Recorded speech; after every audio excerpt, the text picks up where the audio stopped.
베드로 사도와 바울 사도의 교류라고 하는 제목으로 말씀을 나누겠습니다.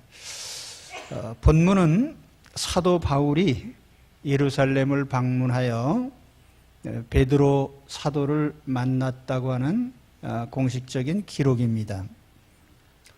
시기적으로는 사도 바울이 다메섹 도상에서 예수님을 만난 후에 3년이 경과된 시점이고, 또 그때에 바울이 예루살렘에 머물렀던 기간은 15일입니다. 바울은 게바를 만나려고 예루살렘에 올라갔습니다. 여기 게바라고 한 것은 이제 베드로의 별명이죠.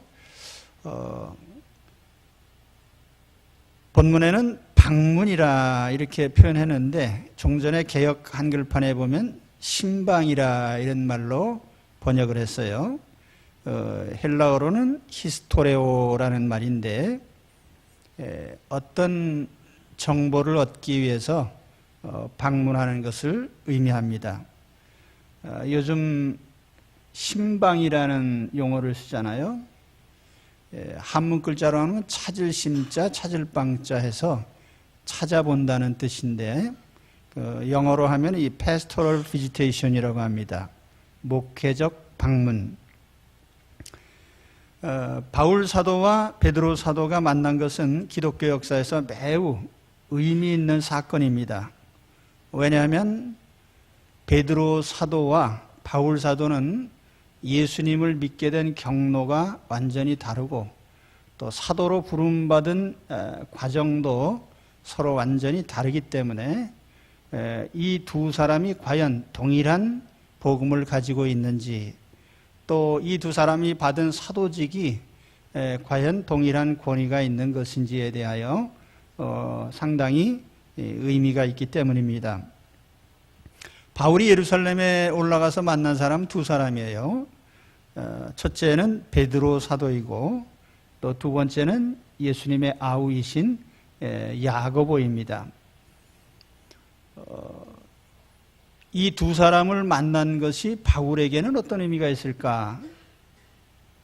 바울은 주님의 사도로 부름을 받았지만, 바울의 약점은 예수님의 생애를 지켜보지 못했다는 거예요. 지상 생애를 전혀 지켜보지 못했고, 또 공생애에 참여도 하지 못했어요. 그러나 베드로 사도는 3년 6개월 동안 예수님을 수종하면서 예수님 생애를 시종 지켜본 사람이고, 또 주의 아우이신 야고보는 예수님의 전생애, 그러니까 공생애 3년 6개월뿐 아니라 집에서 목수일을 하던 30년을 같이 지켜본 사람이죠. 그렇기 때문에 이러한 예수님의 생애 목격자로서의 어떤 중요한 이야기들을 바울에게 했을 것으로 생각이 됩니다.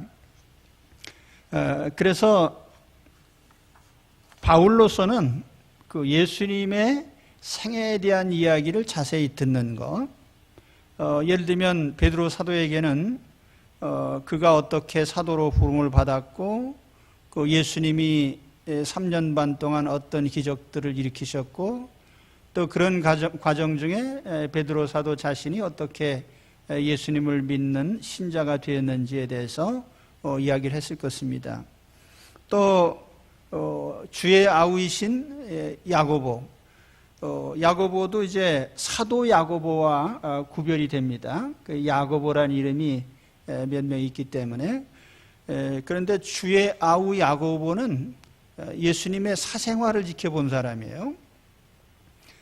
성경에 보면은 예수님의 아우들, 또 자매들에 대한 언급이 마가복음 6장 3절에 나오는데, 거기에 보면 이 사람이 마리아의 아들 목수가 아니냐, 야고보와 요셉과 유다와 시몬의 형제가 아니냐, 그 누이들이 우리와 함께 여기 있지 아니하냐, 이렇게 언급을 한 걸 보면 예수님은 다수의 동생들이 있었어요. 누이들도 여러 명 있었고, 또 아우들도 여러 명 있었는데 그 아우 중에 첫째가 야고보인 것으로 추측이 됩니다. 이 야고보는 생전에 자기 형님이 메시아라는 것을 전혀 믿지 않았고 인정하지 않았어요. 오히려 예수님께서 많은 기적을 일으키실 때 우리 형님이 좀 이상한 사람 아닌가. 그래서 사람들이 예수님이 귀신 들렸다고 하니까 예수님 붙잡으러 댕긴 그런 아우입니다. 이 성경에 몇 군데 그런 언급이 나와요. 그런데 나중에 어떻게 됐냐면 그는 예루살렘 교회의 기둥이 됐어요. 그래서 사도행전 15장에 보면은 최초의 종교회의가 열릴 때에 그가 의장 역할을 합니다. 그걸 보면은 야고보가 이제 자기 육신의 형님인 예수 그리스도를 나중에는 메시아시고 또 하나님의 아들이라는 사실을 그는 인정을 한 것입니다. 그래서 야고보가 쓴 야고보서 1장 초반에 보면은 이런 말씀이 나와요. 하나님과 주 예수 그리스도의 종 야고보는 내 형제들아 영광의 주 곧 우리 주 예수 그리스도에 대한 믿음을 너희가 가졌으니. 이걸 보면 야고보가 예수님 부활 승천 후에는 이제 자기 형님 예수가 아니라 바로 메시아 예수 또 하나님이 아들이신 예수 그리스도를 그가 믿은 것을 알 수가 있습니다. 이 야고보 사도는 전설에 의하면 성전에서 무릎을 꿇고 기도를 많이 했기 때문에 그 무릎이 낙타 무릎처럼 변했다 하는 기록이 있습니다. 주후 62년경 공회에서 정죄를 받아 돌에 맞아 순교했다는 기록이 있습니다. 이런 야고보와 바울이 만났을 때 그 야고보는 자기가 어떻게 육신의 형님인 예수로부터 나의 구주 예수님으로 믿게 되었는지 그 과정에 대한 이야기를 했을 것입니다. 또 반대로 바울 역시 베드로와 야고보에게 자신이 예수님을 믿게 된 과정을 이야기했을 것입니다.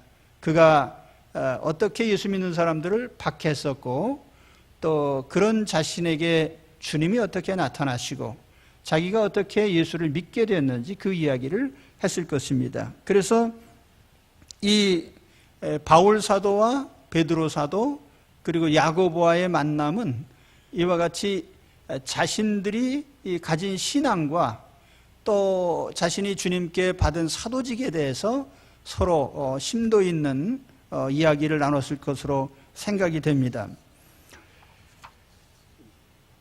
그래서 오늘 저는 두 가지 주제에 초점을 맞춰서 말씀을 드리려고 합니다. 첫째는 베드로 사도와 바울 사도가 만났을 때에 그들의 복음의 동질성을 확인했다는 겁니다. 자, 바울이 만난 예수님과 또 베드로가 만난 예수님이 동일한 예수님인가?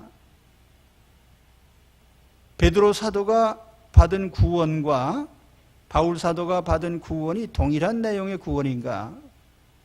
그들이 주님께 받은 계시가 동일한 내용인가? 라고 하는 이런 측면에서 대단히 중요한 의미가 있습니다. 또 한 가지는 사도직에 대한 공인이죠.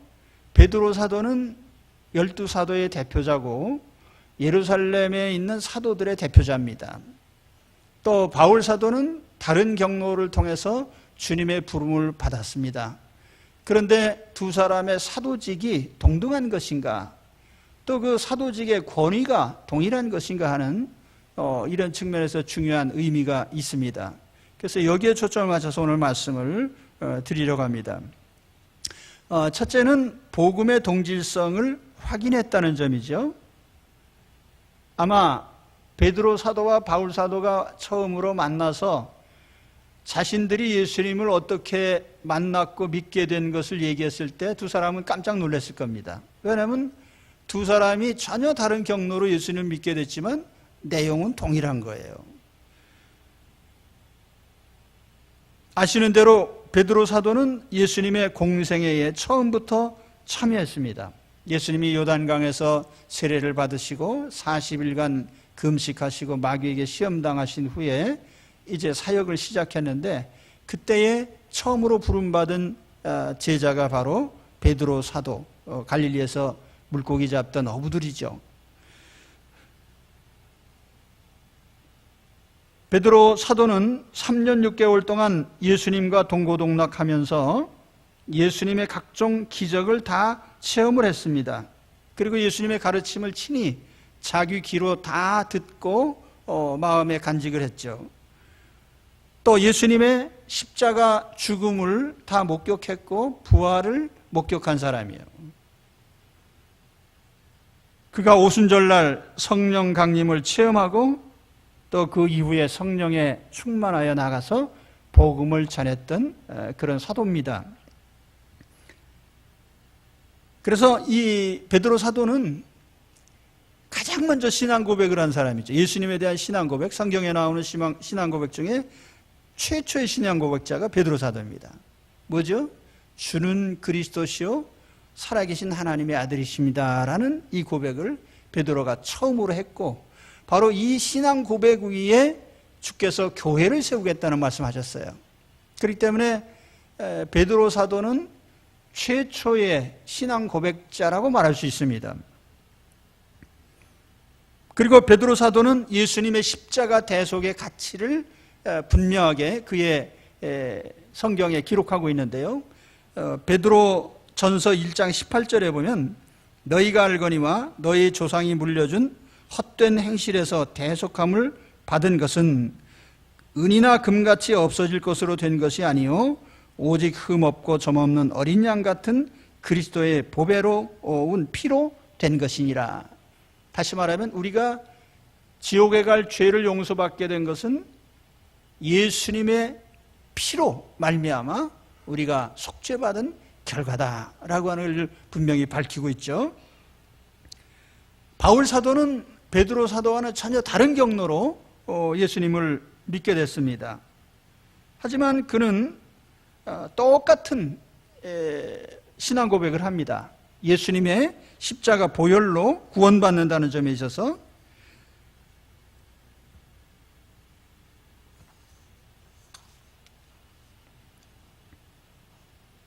고린도전서 1장 18절에 보면 십자가의 도가 멸망하는 자들에게는 미련한 것이요 구원을 받는 우리에게는 하나님의 능력이라. 또한 모든 것을 해로 여김은 내 주 그리스도를 예수를 아는 지식이 가장 고상하기 때문이라. 내가 그를 위하여 모든 것을 잃어버리고 배설물로 여김은 그리스도를 얻고 그 안에서 발견되려 함이니. 내가 가진 의는 율법에서 난 것이 아니요 오직 그리스도를 믿음으로 말미암은 것이니 곧 믿음으로 하나님께로부터 난 의라. 그래서 이 베드로 사도와 바울 사도가 고백한 신앙의 내용을 보면 똑같이 예수님의 십자가 보혈로 내가 용서받게 됐고 구원받게 됐다고 하는 같은 고백을 합니다. 그래서 사도행전 15장 11절에 보면은 그 최초의 종교 회의에서도 바울 사도와 또 베드로 사도, 예루살렘 사도들과 바울 사도가 함께 참여한 여기에서 이런 결론을 도출합니다. 사도행전 15장 11절에 보면 그러나 우리는 그들이 우리와 동일하게 주 예수의 은혜로 구원받는 줄 믿노라. 이 굉장히 중요한 이 결론이 바로 여기서부터 나온 것입니다. 그래서 복음이라고 하는 것은 사실 베드로가 만들어낸 것도 아니고 바울이 만들어낸 것도 아니에요. 복음은 하나님께서 주신 것이고 이것은 창세 때부터 이미 설계된 하나님의 계획입니다. 그래서 우리가 성경을 자세히 보면 이 십자가 보혈의 구원, 이 내용이 창세기부터 나타납니다. 아담과 하와가 타락했을 때 주신 구원 약속이 뭐죠? 여자의 후손, 바로 예수 그리스도를 지칭한 것입니다. 아벨이 바친 어린 양 제물이 바로 예수 그리스도십니다. 출애굽의 계기가 된 유월절 어린 양이 바로 예수님을 나타낸 것입니다. 광야 시절에 번제단에 뿌려졌던 어린 양의 피, 수많은 피가 바로 십자가 피를 나타낸 것이죠. 이사야 선지자가 예언했던 그 대속, 바로 예수 그리스도의 십자가 대속을 의미하는 것입니다. 그렇기 때문에 아담도 아브라함도 모세도 다윗도 구약시대 모든 사람들도 다 이 복음으로 구원받는다는 점에서 동일한 겁니다. 기독교 역사에서 보면은 이제 혹시 이단입니다. 물론 이단자들인데 시대마다 구원 방법이 다르다 이렇게 주장하는 이단자들이 있어요. 여러분 혹시 그런 가르치는 사람들이 있으면 이단인 거 분명히 아셔야 됩니다. 창세 때부터 요한계시록까지 성경의 시작부터 끝까지 하나님이 죄인을 구원하는 구원 방법은 동일합니다. 똑같이 예수님의 대속에 의해서 구원받는 것은 다를 것이 없어요. 이 확신을 가지셔야 됩니다. 그래서 우리 성경 읽다 보면 창세기부터 계시록까지 똑같이 어린 양 예수 그리스도의 피로 속죄받는 것을 일관되게 언급하고 있죠. 그렇기 때문에 우리는 이 예수님을 통해서 구원받는다는 것, 단지 구약시대 사람들은 오실 예수님을 기대한 것이고 신약시대 사람들은 오신 예수님을 믿는 것이죠. 그것이 다를 뿐이죠. 구원 방법이 동일해요. 성경의 구원 방법이 다르다고 말하는 사람이 있으면 그거는 완전한 이단이죠. 그렇기 때문에 신약과 구약을 일관하게 예수님의 십자가 보혈로 우리가 구원받는 것은 변함없는 복음이고 구원의 진리입니다. 이 확신을 가지시기 바랍니다. 바로 베드로 사도와 바울 사도가 만났을 때 서로가 받은 복음에 대해서 이와 같은 확인을 했다는 것은 대단히 중요한 의미가 있는 것이죠. 그 다음에 또 한 가지는 사도직에 대한 공인입니다. 베드로 사도와 바울 사도가 다른 경로로 사도가 됐지만 서로의 사도직을 공인하고 존중해 줬다는 거예요. 다시 말하면 베드로 사도가 우월하다든지 혹은 바울 사도가 우월하다든지 그렇지 않습니다. 그래서 로마 교회는 베드로 우위권을 항상 주장하죠. 베드로가 사도의 수위에 있다라고 이렇게 얘기를 하는데 사실은 베드로가 수위에 있다는 건 성경에 어디에도 없는 말이에요. 모든 사도는 동일한 권위를 가집니다. 그러니까 바울이 베드로를 만나러 간 것은 어떤 승인을 받기 위해서도 아니고 아까 신방이라는 말을 썼지만 그 히스테오란 말이 뭘 배우러 갔다는 뜻이 아니에요. 단지 서로 정보를 교환하기 위해서 만난 겁니다. 그러니까 바울이나 베드로나 동등한 권위가 있는 사도죠. 이런 점에 대해서 이제 둘이 같이 인정했다는 것은 굉장히 의미가 있는 거예요. 특히 베드로 사도가 예루살렘 사도들의 우두머리로서 어떤 인정을 받고 있었다면 바울 사도는 이방인의 사도로서의 확고한 지위를 가지고 있었습니다. 그래서 성경에 보면은 바울은 이제 그 얘기를 여러 차례 합니다. 로마서 11장 13절에 보면은 내가 이방인인 너희에게 말하노라. 내가 이방인의 사도인 만큼 내 직분을 영광스럽게 여기노니. 갈라디아 2장 8절에 보면 베드로에게 역사하사 그를 할례자의 사도로 삼으시니가 또한 내게 역사하사 나를 이방인의 사도로 삼으셨느니라. 그래서 베드로 사도가 유대인의 사도이듯이 나는 이방인의 사도라고 하는, 그래서 이 사도직에 대한 피차의 공인, 이것이 상당히 의미가 있습니다. 이 바울 사도와 베드로 사도의 만남은 오늘 우리에게도 많은 교훈을 줍니다. 오늘 이 지상에 수많은 교회들이 있는데 이 교회가 우열이 있을까요? 또 지상에 많은 교회 지도자들이 있는데 이 지도자들 사이에 서로 우열이 있을까요? 그렇지 않죠. 오늘날 이 땅에 있는 교회들이 우리가 상업주의 시대를 살다 보니까 경쟁적이에요. 경쟁적. 그래서 마치 세상에 무슨 백화점이 경쟁하듯이 교회가 경쟁적인 자세를 갖는 것은 이건 절대로 바람직한 것이 아니죠. 예를 들면 큰 교회는 작은 교회에 대해서 우월감을 가진다든지, 또는 대도시 교회는 이 시골 교회에 대해서 우월감을 가진다든지, 또 어떤 교인들을 보면은 큰 교회에서 받은 직분은 더 크고 작은 교회에서 받은 직분은 작다고 생각을 해요. 과연 그럴까요? 제가 항상 주장하는 말이 하나 있습니다. 교회 크기하고 신앙의 크기는 절대로 비례하지 않습니다. 교회 크기하고 신앙의 크기는 비례하지 않아요. 너무 힘들게 말했나요?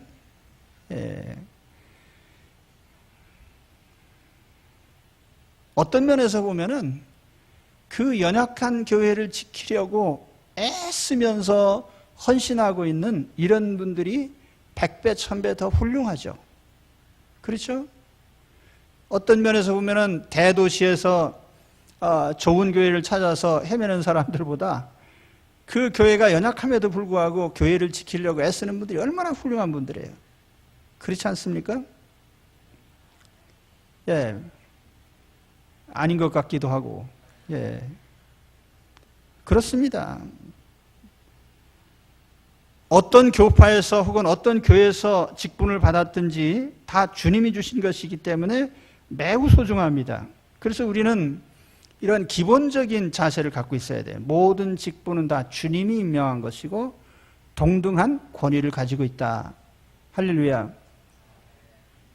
그래서 우리가 바울 사도와 베드로 사도가 누가 더 우월한 게 아니에요. 하나님이 어떤 목적하에 직분을 주셨기 때문에 하나님의 뜻을 이루기에 충성스럽게 헌신하면 됩니다. 교회에 대한 자긍심도 마찬가지죠. 우리 정육교회 여러분, 우리 교회에 대한 자긍심이 있습니까? 제가 볼 때에 아마 이 세상에 있는 한 1000개 교회 중에 1개가 있을까 말까한 좋은 교회입니다. 정령교인들을 어떻게 생각하세요? 그렇죠? 그렇다고 잘난 척하면 안 되는 거죠. 우리가 우월하다든지. 저는 우리 교회가 뭐 연약한 점도 많아요. 여러 가지 부족한 면이 많지만 또 좋은 점으로 말한다면 굉장히 좋은 점이 많은 교회입니다. 우리 성도들이 여러 해 창립일에 지금까지 보면은 화목한 가운데 항상 지내왔고, 연약한 자들을 또 우리가 서로 용납하면서 지금까지 왔는데, 또 끈끈한 어떤 공동체로서의 그 유대감을 가지고 있고 좋은 점이 많아요. 그렇다고 해서 우리 교회가 제일 잘난 교회는 아니란 말이에요. 우리 역시 또 많은 약점을 가지고 있는 교회란 말이에요.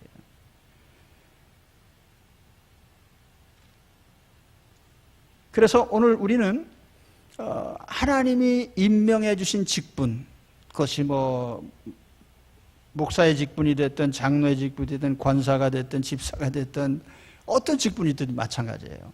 이것이 다 주님이 임명하신 것이기 때문에 존귀한 직분이라고 하는 것. 그리고 교회의 형편과 상관없이 어떤 교회는 잘 나가는 교회도 있고 어떤 교회는 어려운 형편에 있는 교회도 있는데, 그렇다 해도 그 교회는 동일한 권위와 가치를 가지고 있는 것입니다. 이것을 우리가 피차 공인하는 것이 중요해요. 그런 점에서 오늘 이 바울 사도와 베드로 사도의 만남은 굉장히 중요한 의미가 있는 것입니다.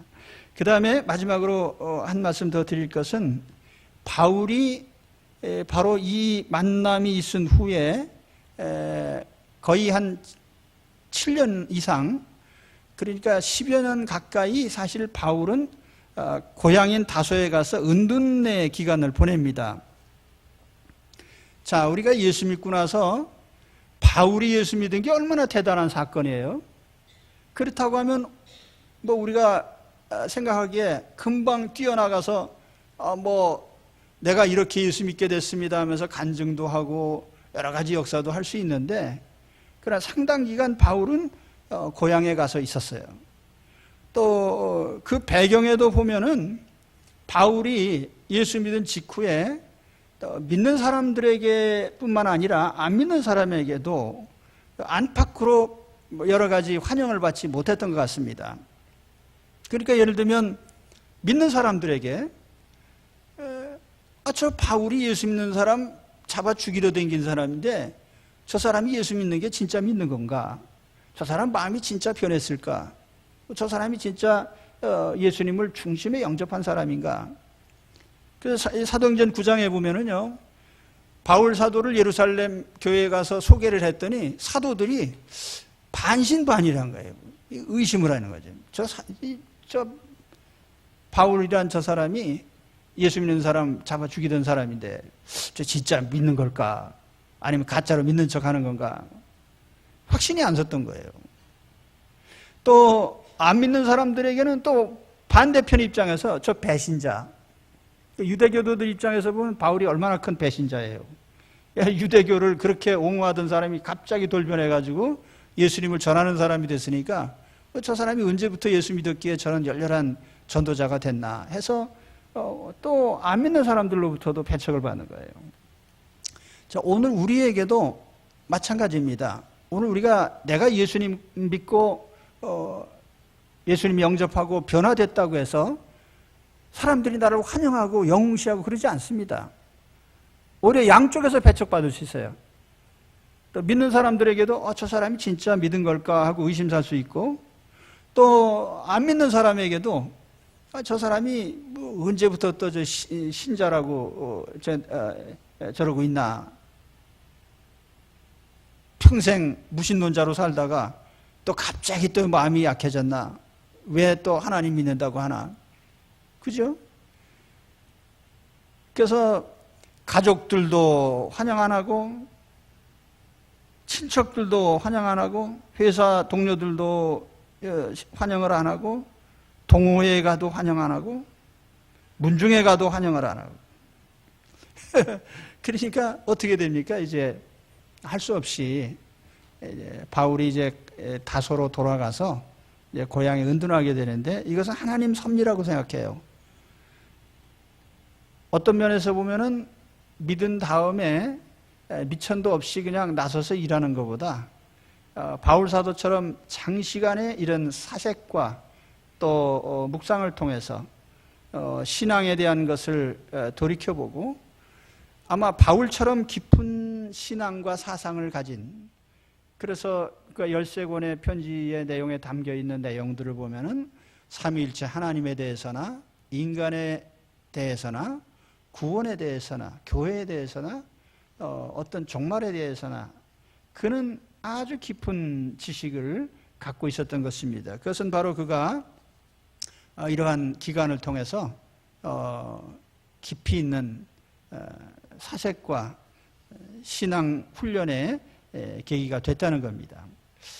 자, 오늘 우리도 마찬가지예요. 예수 믿고 나서 바로 사람들에게 환영받지 못한다고 해도 용기를 갖고 우리가 인내해야 됩니다. 거기서부터 사실 우리의 본격적인 신앙 경주가 시작되는 겁니다. 히브리 12장 1절에 보면은 이러므로 우리에게 구름같이 둘러싼 허다한 증인들이 있으니 모든 무거운 것과 얽매이기 쉬운 죄를 벗어버리고 인내로서 우리 앞에 당한 경주를 하며, 이런 기절이 나옵니다. 여기에 우리를 보고 있는 구름같이 둘러싼 허다한 증인이 있다. 경주장에서 뛰고 있는 선수들, 바울 당시에 보면 올림픽 경기가 있었거든요. 그 경기장 안에 보면은 많은 관중들이 선수들을 지켜봅니다. 그러면 내가 신앙 경주장에서 경주하는 걸 지켜보는 증인은 누구일까? 첫째는 예수님이 계시죠. 둘째는 천사들이 있습니다. 셋째는 우리보다 먼저 하나님 품에 먼저 간 성도들이 나를 지켜봅니다. 그래서 내가 신앙 경주장에서 달리는 것을 지켜보고 있단 말이에요. 그래서 용기를 가지고 힘써 달리라는 말이에요. 그 결과가 뭡니까? 오늘 22절에서 24절까지 보면은 그리스도 안에 있는 유대의 교회들이 나를 얼굴로는 알지 못하고 다만 우리를 박해하던 자가 전에 멸하려던 그 믿음을 지금 전한다함을 듣고 나로 말미암아 하나님께 영광을 돌리니라. 그러니까 저 바울이 어떻게 박해하던 사람이 예수 믿게 됐는지 그걸 얘기하면서 하나님께 영광을 돌리더라는 거죠.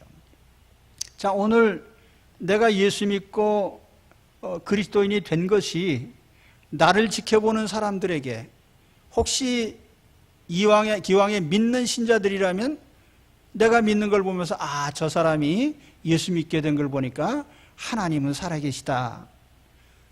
또 안 믿는 사람들에게는 저 사람이 그렇게 예수님을 박해하고 그러던 사람인데 어떻게 저 예수님을 믿게 됐을까? 참 하나님은 계신가 보다 해서 나로 말미암아 사람들이 어떤 신앙의 도전을 받고 또 그들이 감화를 받고 그런 사람들이 돼야 되는 거죠. 그래서 내가 예수님 영접한 후에 아마 우리가 오래 믿은 사람보다도 새로 예수님을 영접한 사람이 훨씬 더 많은 도전을 주는 사람이 될 수 있어요. 비록 내 자신에게는 당장에 큰 환영이 없다 해도 내가 믿게 된 그것이 내 주변에 있는 사람들에게 많은 신앙적인 도전을 주는 그런 여러분들이 되시기를 축원합니다. 바울은 무려 10년 가까운 시간을 보내면서 신앙을 단련하고 사역을 준비했어요. 그래서 내게 당장의 변화가 없다 해도 기다리면서 또 이 신앙의 경주를 지속하시기 바랍니다. 그 가운데서 하나님의 크신 역사와 또 하나님께서 나를 크게 쓰시는 그런 하나님의 쓰심이 내게 다가올 것입니다. 자, 오늘 말씀을 정리해 보겠습니다.